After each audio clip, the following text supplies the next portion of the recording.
코로나19 확산으로 전국의 대학에서는 비대면 강의를 진행 중입니다. 하지만 학습권 피해 보상이 필요하다는 목소리가 나오고 있습니다. 서울 강남에 남은 마지막 판자촌, 멈춰있는 구룡마을 도시개발 사업을 집중 취재했습니다. 60년 만에 문을 닫은 구포 가축시장, 정비사업 현장을 살펴봅니다. 부산 대표 전통주를 만든 한국해양 콘텐츠 개발 고순균 대표를 직접 만났습니다. 시청자 여러분 안녕하십니까? 3월 20일 채널 E뉴스 시작합니다. 먼저 첫 소식입니다. 코로나19의 확산으로 전국의 모든 유치원과 어린이집, 초중고등학교와 특수학교의 개학이 2주간 추가로 연기됐습니다. 대학교도 개강을 연기하고 교육부의 권고에 따라서 비대면 강의를 진행 중인데요. 다양한 형태로 온라인 강의가 진행되고 있지만 학생들의 불만은 커지고 있습니다. 한재일 기자가 보도합니다. 코로나19가 장기화됨에 따라 초중고등학교 개학 연기는 물론 대학교 개강도 한 달 정도 연기되면서 대학가 풍경은 여느 때와 사뭇 다른 모습입니다.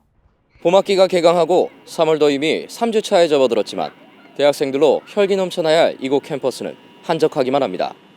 코로나19 사태로 전국의 대학교가 개강을 연기하고 비대면 강의로 대체했기 때문입니다. 대학마다 개강을 연기해 대학교 개강은 사실상 3월 30일로 결정됐습니다. 전국의 대학교는 코로나19 사태가 안정될 때까지 비대면 강의를 진행하라는 교육부의 권고를 고려해 지난 16일부터 비대면 강의를 진행하고 있습니다. 강의실에서 수업을 진행해야 할 교수들은 비대면 수업을 제작하기 위해 학교 내의 영상 녹화 스튜디오에서 수업을 제작하고 있습니다. 비대면 강의를 통해 학생들은 공간의 제약을 받지 않고 수업에 참여할 수 있습니다. 저희 대학 또한 코로나19 여파로 교수님과 학생들의 상당한 혼란과 어려움을 예상했으나 기존 온라인 수업 운영의 노하우를 잘 발휘하여 지금까지 잘 대응을 하고 있으며 학생 불편 최소에 최선을 다할 예정입니다. 스튜디오를 이용해 비대면 강의를 제작하고 있는 학교도 있지만 일부 학교에서는 실시간 화상 강의를 통해 수업을 진행하기도 합니다. 이런 가운데 비대면 강의가 시작된 지난 16일에는 부산대 인터넷 강의 사이트인 플라토에 접속 장애가 생기는 문제가 발생해 이용자들이 불편을 겪었습니다. 부산대 관계자는 강의 사이트가 9시에 열리고 순식간에 많은 학생들이 동시에 접속하자 서버가 다운됐다고 설명했습니다. 가을에 오픈 예정했던 장비를 3월 초에 이 코로나 사태에 맞춰서 긴급하게 오픈을 하다 보니 최적화 튜닝 부분에서 적절하게 되지 않았던 부분이 있었고요. 결정적으로 사용자 제한이라든지 서버 네트워크 용량이 부족한 것을 발견을 했고요. 긴급히 증설을 해서 원활하게 작동되고 있는 상황입니다. 현재 청와대 국민청원 게시판에는 대학교 등록금을 일부 환급하거나 인하해야 한다는 글이 속속 올라오고 있습니다. 일부 학생들은 온라인 강의가 오프라인 강의보다 수준이 떨어질 수밖에 없다며 질적으로 강의 수준이 떨어지기 때문에 이에 대해 학생들이 등록금 인하로 일부 보상받을 필요가 있다고 주장하고 있습니다. 비대면 수업이 진행되면서 학생들은 사이버 대학과 다를 것이 없다고 토로합니다. 일반 사이버 대학이랑 사립 대학이랑 오프라인 수업이고 온라인 수업이기 때문에 등록금 부분에서 이제 차이가 납니다. 근데 지금 일반 사립 대학교에서도 이제 온라인으로 수업을 강의하고 있기 때문에 이 부분에 대해서는 이제 어느 정도 이제 환불을 해주거나 아니면은 인하를 해야 된다고 생각을 합니다. 학생들은 비대면 강의가 교수님과의 소통이 어려운 만큼 몰입도가 떨어져 강의의 질이 하락할 수밖에 없다며 실습과 실기가 필요한 특정 과에서는 학습권을 보장받지 못한다는 입장입니다. 교육부 측은 학생들의 등록금 인하 건의에 대해서는 각 대학이 자율적으로 결정할 사안이라고 일축했습니다. 등록금 인하 사항은 등록금 책정 권한이 대학 총장에게 있기 때문에 교육부가 등록금 인하 여부를 일률적으로 말씀드리기는 매우 곤란한 부분이 있는 것 같습니다. 기본적으로 대학이 학점당 이수 시간인 학점당 15시간 이상을 확보해야 하도록 교육부가 지속적으로 안내를 했고요. 또한 이제 대학들 학사 운영이나 여건의 차이가 또 큰 부분 등을 종합적으로 고려할 필요가 있다고 봅니다. 대학교 측은 비대면 수업을 준비하면서 발생한 비용과 학점당 이수 시간을 확보하는 등 규정상 반환 조건이 충족되지 않았다며 등록금 환불은 어렵다는 입장입니다. 학생들의 불만이 속출하고 있는 가운데 등록금 인하에 대한 논란은 당분간 계속될 것으로 보입니다. 코로나19 확진자가 계속해서 생기고 있는 상황에서 일각에서는 추가적인 개강 연기의 필요성도 언급되고 있습니다. 유례없는 개강 연기로 혼란스러워하는 학생들을 위한 교육부와 학교 측에 보다 실질적인 해결 방안이 시급한 때입니다. 채널 뉴스 한재일입니다. 구룡마을, 서울 강남에 남은 마지막 판자촌입니다. 강남구에서 도시개발 사업을 진행하고 있지만 주민과의 갈등 해결을 포함해서 풀어나가야 할 과제들이 많습니다. 김다영 기자의 보도입니다. 서울시 최대 규모의 판자촌이자 강남의 마지막 남은 판자촌 구룡마을이 강남구 주도로 도시개발 사업이 진행되고 있지만 토지주와 보상협의가 아직 이루어지지 않아 사업에 제동이 걸렸습니다. 서울 동남쪽 구룡산 자락에 자리 잡고 있어서 구룡마을이라고 이름 붙여진 이곳은 개발이 본궤도에 올랐지만 서울시와 주민들 사이의 갈등의 골이 깊어지고 있습니다. 주민들은 적절한 보상 없이 나갈 수 없다는 입장을 고수하고 있어서 개발 사업이 원활히 추진될 수 있을지 진행 여부가 불투명한 상황입니다. 지금 하고 있는 것은 정치적인 논리로 이래서 안 된다 저래서 안 된다 정치적인 논리로 싸우다가 지금 이렇게 지체되고 있고 시월이 흘러서 이제 여기서 사시는 분들이 30년이 넘다 보니까 40에 온 사람들이 70이 되고 저도 43세 와서 지금 71입니다. 이런 세월을 여기서 다 보내게 됐고 이 열악한 환경 속에 살게 된 겁니다. 강남 개발이 한창이던 1980년대 구룡마을은 아시안게임과 올림픽게임을 전후해 개포동에서 밀려난 주민들이 구룡산 북사면에 거주하면서 형성되기 시작했습니다. 강남 최고의 부촌이라고 불리는 타워팰리스가 마을에서 불과 1km 남짓 떨어진 곳에 있기 때문에 참담한 단면이 더욱 두드러지는데요. 그래서 이 지역을 두고 묘한 대비가 보이면서 강남 개발의 빛과 그림자라고 부르기도 합니다. 제가 지금 나와 있는 이곳이 바로 현재 서울 강남에 남은 마지막 판자촌 구룡마을입니다. 강남이라고 말하지 않으면 믿기 힘들 만큼 열악했습니다. 마을 입구에는 이처럼 주민들이 내건 플래카드로 가득합니다. 구룡마을의 개발 사업을 통해 마을 일대에 2,700가구 규모의 임대아파트가 들어설 계획이지만 이마저 쉽지 않아 보입니다. 사업 추진을 위해 강남구는 마을 주민의 이주를 독려하고 있습니다. 주민들은 이주하게 되면 서울주택도시공사에서 제공하는 임대아파트에 머물 수 있게 됩니다. 하지만 주민들은 임대아파트에 입주하게 되면 입주금과 함께 월세를 내야 한다며 개발 지원에 따른 선의주민 임대료 저감과 면제 요청 5년 분양 전환 임대아파트 공급 등을 요구하고 있습니다. 여기 이런 구룡마을이 30년이 넘었잖아요. 이곳은 정부에서 아무 혜택을 주지 않은 곳이에요. 여기는 수도도 우리가 개인적으로 작업을 해서 개인이 돈을 걷어서 했고 전기도 개인들이 돈을 걷어서 전신주를 세우고 변압기를 세우고 지금 해요. 대한민국 수도 서울 강남에 어디 이런 곳이 있겠어요. 그러면 우선 정책을 정치적인 논리를 피지 말고 구룡마을 주민들이 33년간 이렇게 살아온 이 사람들에 대한 한을 풀어주는 방법을 찾아서 도와줄 수 있는 방법을 찾아야 되는데 유기범 주민자치회장은 서울시가 철거민들에게 전기와 수도 등을 공급해주지 않은 채 30년 동안 방치했다고 목소리를 높였습니다. 그 분양은 그렇게 쉽게 이게 허락할 수가 없어요, 여기서는요. 그래서 지금 그 주민들이 그렇게 원하지만은 이게 무허가에서 이게 분양이 되는 거 아니고 가족수에서 임대 몇 평 이렇게 알선해주지 분양은 주민들이 원하는 거지 여기서는 하는 게 아니에요. 서울시와 SH공사 등이 물건 토지 조사를 한 결과 구룡마을 토지 소유자는 580명, 거주민은 1,100여 가구입니다. 시는 공공이 주도하는 100% 수용 방식으로 마을을 개발할 계획입니다. 아직 시나 SH공사에서 이주 대책을 정해줬거나 합의된 게 하나도 없어요. 심지어는 이제 협의 자체도 아직 안 하고 있어요. 요구사항이 임대주택 쪽은 아니고 몇백 세대 정도는 자체적으로 개발할 수 있는 토지를 불화해주면 자체 비용으로 지어서 해결하겠다라는 입장인데 그거는 아직 전달은 됐지만 그런 거에 대한 합의된 건 아니고 주민들이 요구하는 보상과 이주 대책이 받아들여지지 않으면서 갈등은 깊어지고 있는데요. 서로 간의 이해관계가 달라서 좀처럼 개발이 이루어지지 못하고 있습니다. 너무 힘들어요.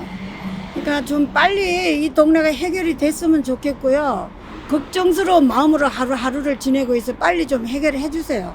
거주민들은 분양권을 요구하고 있지만 시에서는 분양권을 줄 만한 법적인 근거가 없다며 재계약이 가능한 임대주택을 공급하겠다고 밝혔습니다. 이에 따라 올해 완료 예정이었던 구룡마을의 도시개발 사업이 2023년까지 또다시 연기됐습니다. 서울시와 마을 주민 간 갈등이 좀처럼 해소되지 못하면서 사업 추진 속도는 제자리 걸음입니다. 채널A 뉴스 김대항입니다. 지난해 7월 전국 가축시장 중 처음으로 부산 북구 구포시장이 영구 폐업했습니다. 처음으로 업종을 변환한 점포도 나왔고 부산시와 북구청이 본격적으로 정비 사업에 들어갔는데요. 변화될 구포시장의 모습을 한재일 기자가 취재했습니다. 지난해 7월 매년 여름만 되면 동물보호단체와의 마찰이 끊이질 않았던 구포 가축시장이 60년 만에 폐쇄돼 역사의 뒤안길로 사라졌습니다. 가축시장을 폐쇄한 것은 전국 최초의 사례로 전국적으로나 세계적으로 큰 관심이 쏠렸습니다. 구포 가축시장은 철거되기 전 동물학대 논란과 악취 등의 이유로 부정적인 공간을 연상케 했습니다. 거기가 많은 분들이 아시겠지만은 사체들이 많이 있었고 게다가 살아있는 개들까지 전시가 되어 있었던 상황이었거든요. 그러니까 거기에 이제 가면 잔인하게 도살한다는 그런 끔찍한 생각들이 많았고 부정적인 생각이 많은 곳이었죠, 거기가. 부산시와 부산북구청은 지난 10일 사업 부진에 손실보상 협의를 마친 일부 건물을 철거하고 도시 미관을 저해하고 있는 60여 미터 길이의 낡은 아케이드를 걷어내는 것을 시작으로 본격적인 정비 사업에 들어갔습니다. 가축시장이 있던 자리에는 정비 사업을 통해 주차장 건립과 공공공지를 확보할 계획입니다. 현존하는 곳을 한두 곳 또는 거리를 그대로 보존해서 개시장 역사 박물관을 만들 예정이고요. 그 다음에 동물복지센터를 건립하고 반려견 카페도 만들고 반려견 용품도 판매하는 반려동물 친화 거리로 거듭나게끔 그렇게 만들어서 전국에서 또 부산 시민이 반려견과 함께 오는 곳으로 만들 예정입니다. 북구청은 사업 계획에 따라 공공공지가 확보된다면 동물 입양 카페와 개시장 역사박물관, 주민쉼터와 문화시설 등을 조성할 계획입니다. 제가 서 있는 이곳이 한국전쟁 이후 지난 60년간 가축시장으로 운영되던 곳입니다. 이 자리에 동물복지센터가 들어선다면 동물학대의 온상지라는 오명에서 벗어나 반려동물을 위한 공간으로 탈바꿈할 것이란 기대감에 시민의 관심이 높아지고 있습니다.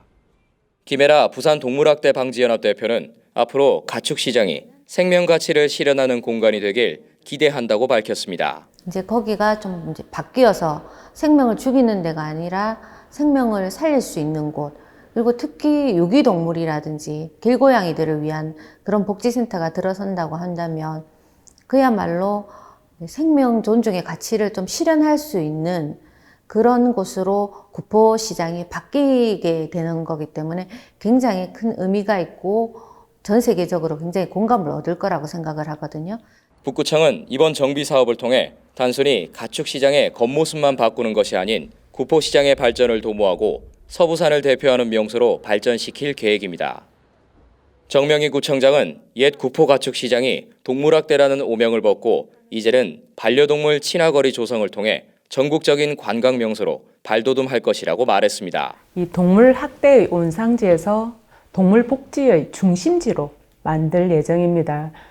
그리고 목표는 우리가 전국에서 반려견을 데리고 이곳에 한번 오시게끔 하는 거, 또 부산 시민이 반려견을 데리고 이곳에 한번 오시게끔 하는 게 목표이고요. 부산시와 북구청이 협심해 가축시장을 동물복지의 거리로 만들겠다고 약속한 만큼 새롭게 달라질 구포시장의 모습에 많은 이들의 기대를 모으고 있습니다. 채널A 뉴스 한재일입니다. 전국의 각 지자체들, 지역의 쌀로 만든 전통주를 활용해서 관광 마케팅을 펼치기도 합니다. 국제관광도시로 선정된 부산에서 부산을 대표하는 전통주를 만든 한국해양 콘텐츠 개발 고순균 대표를 김다영 기자가 직접 만났습니다. 고순균 한국해양 콘텐츠 개발 대표가 부산 낮술, 부산 밤술이라는 상품을 출시해 이목을 끌고 있습니다. 부산주당은 전통주를 널리 알리고 발전시키기 위해 다양한 조류를 개발하고 발굴하는 한국해양 콘텐츠 개발의 전통주 사업인데요. 저희 채널A 뉴스가 밤낮 할 것 없이 우리 전통주와 사랑에 빠진 고순균 대표를 직접 만나봤습니다. 서울에는 한강 서초 맥주도 있고 대구 달서 맥주도 있고 여수에는 입새주를 여수 밤바다라고 이름을 바꿔서까지 사용을 하는데 부산에는 왜 없을까 하다가 이제 부산에 있는 양조장들의 의뢰를 하게 됐었고 거기에서 조금 뭐라 해야 되나 쉽게 도전할 수 없는 뭐 그런 것들이 있다 보니까 제가 직접 이제 다른 양조장들을 찾아다니면서 컨택이 된 곳이 생긴 바람에 이제 출시하게 됐습니다. 고 대표는 서울을 비롯해 대구와 평창, 심지어 여수에서는 잎새주를 여수 밤바다로 이름을 바꿔 관광 상품으로 활용하는데 부산은 해운대 맥주 이후로 대체품이 없는 것에 갈증을 느껴 상품 개발에 주력했다고 말했습니다. 제가 직접 만든 건 아니고요. 2년 동안 제가 양조장들을 이제 돌아다니면서 각종 술들을 다 마셔봤는데 작년 초에 이제 경북의 이제 영덕주조라는 회사의 술들을 먹어보다가 2가지가 딱 마음에 들어가지고 그 술에 이제 조금 이제 안에 원료들을 조금 바꿔서 이제 낮술과 밤술로 이제 만들게 됐습니다. 부산 낮술은 13도의 살균 약주고 부산 밤술은 25도의 일반 증류주입니다. 2가지 술의 색상과 도수를 적절히 배합하면 환상적인 부산 노을주로도 재탄생하는데요. 부드러운 맛은 물론 감미로운 향과 함께 술의 빛깔마저 오묘해서 특히 젊은 여성들로부터 호응을 얻고 있습니다. 제가 낮밤술 가지고도 따로 물에도 섞어보고 얼음에도 섞어보고 토닉워터에도 섞어보고 2가지를 다 섞어봤는데 2가지를 섞었을 때 노을처럼 좀 이쁜 색깔이 또 나오고 도수 조절도 되더라고요. 그러면서 먹어봤던 것들을 이제 고객분들한테 추천을 해드렸는데 고객분들이 이제 더 이제 여기 뭐 올려서 색깔이 변하게도 드셔보시고 잔에다가도 또 이쁘게 또 섞는 방법들을 또 많이 찾아내시더라고요. 그러면서 이것도 마케팅의 한 부분이 될 수 있겠다 해서 부산 노을주로도 이렇게 안내해드리고 있습니다. 부드러운 맛과 고운 빛을 자랑하는 부산 낮술, 부산 밤술. 안주거리가 풍부한 부산에서 낮에도 밤에도 즐길 수 있는 전통주인데요. 낮술과 밤술을 섞어 노을색을 띠는 노을주를 만들어 사랑하는 이들과 나눠 마시는 재미 또한 쏠쏠합니다. 현재 부산 조장은 코로나19 여파로 출시 기념회가 미뤄지면서 오는 22일까지 SNS 체험단 이벤트를 진행 중입니다. 22일 오후 5시까지 이벤트에 참여한 사람 가운데 20명을 선정해 다음 날인 23일 낮밤술 세트를 일괄 배송할 예정입니다. 수입 맥주나 와인에 밀려나 전통주 접하기가 쉽지 않은 요즘 부산 낮술, 부산 밤술이 부산 지역을 대표하는 전통주로서 지역 소비자의 관심을 끌 것으로 기대를 모으고 있습니다. 고 대표는 맛과 향이 뛰어난 우리 전통주가 국제 관광도시로 선정된 부산을 널리 알리고 일상에 지친 이들에게는 활력소가 될 수 있도록 하겠다고 포부를 밝혔습니다. 채널E 뉴스 김다영입니다. 오늘의 주요 뉴스입니다. 김경수 경남도지사가 경남신용보증재단 창원지점을 방문해서 소상공인 정책자금 집행사항을 점검했습니다. 또 코로나19 사태로 소상공인의 금융지원 수요가 폭증하면서 신속한 보증지원을 위한 시스템 개선 사항도 확인했습니다. 경남신용보증재단은 자금 지원 절차를 간소화하고 비대면 전화 상담을 통해 집행체계를 개선하는 등 자금 적기 지원을 위한 30명의 단기 상담 인력을 보강할 계획입니다. 또 금융지원 사각지대에 놓여 있는 저신용 소상공인들이 자금 지원을 받는 방안도 찾습니다. 경남도는 정책자금 대출 지원 해소를 위해 행정적으로 지원할 수 있는 사항들을 면밀하게 점검하겠다고 밝혔습니다. 주식회사 대선주조가 코로나19 확산 방지를 위해 2,470만 원 상당의 의료용 알코올 2톤을 울산시에 전달했습니다. 울산시는 기부받은 의료용 알코올을 병원급 의료기관 99곳에 배부할 예정입니다. 한편 대선주조는 모든 대면 판촉 활동을 중단하고 코로나19 확진자 동선을 포함한 공공시설물과 음식점에 소독 활동을 진행 중입니다. 조우현 대선주조 대표는 울산 시민과 의료기관의 힘을 합쳐 어려운 시기를 잘 극복할 수 있길 바란다고 전했습니다. 거제시는 지난 18일 거제시청에서 코로나19 대응을 위한 기독교 관계자와의 긴급 간담회를 열고 대책을 논의했습니다. 이날 진행된 간담회에서는 코로나19 감염 확산에 따른 사전 예방의 중요성을 공유하고 기독교 관계자들의 협조를 구하기 위해 마련됐습니다. 병광용 거제시장은 전국적으로 확진자가 늘어나고 소규모 집단 감염 사태가 이어지고 있어서 사회적 거리 두기에 동참해 줄 것을 당부했습니다. 또 코로나19 사태가 종식될 때까지 각 관계기관과의 유기적인 협조를 통해 모든 상황에 철저히 대비하겠다고 밝혔습니다. 코로나19와 우울을 뜻하는 블루가 합쳐진 신조어, 코로나 블루라는 말 들어보셨을 겁니다. 언제 끝날지 모르는 불확실한 상황 속에서 우울감과 답답함을 호소하는 사람들이 늘어나고 있습니다. 전문가들은 이럴 때일수록 가족과 회사 동료, 그리고 지인들과 서로 안부를 물어보는 것이 도움이 된다고 합니다. 일상생활이 힘들 정도로 우울함이 이어진다면 각 지자체의 정신건강복지센터를 통해 24시간 무료 상담도 받을 수 있습니다. 이번 주말은 가족과 지인에게 격려 연락 한번 해보는 건 어떨까요? 뉴스를 마칩니다. 시청해주신 여러분 고맙습니다.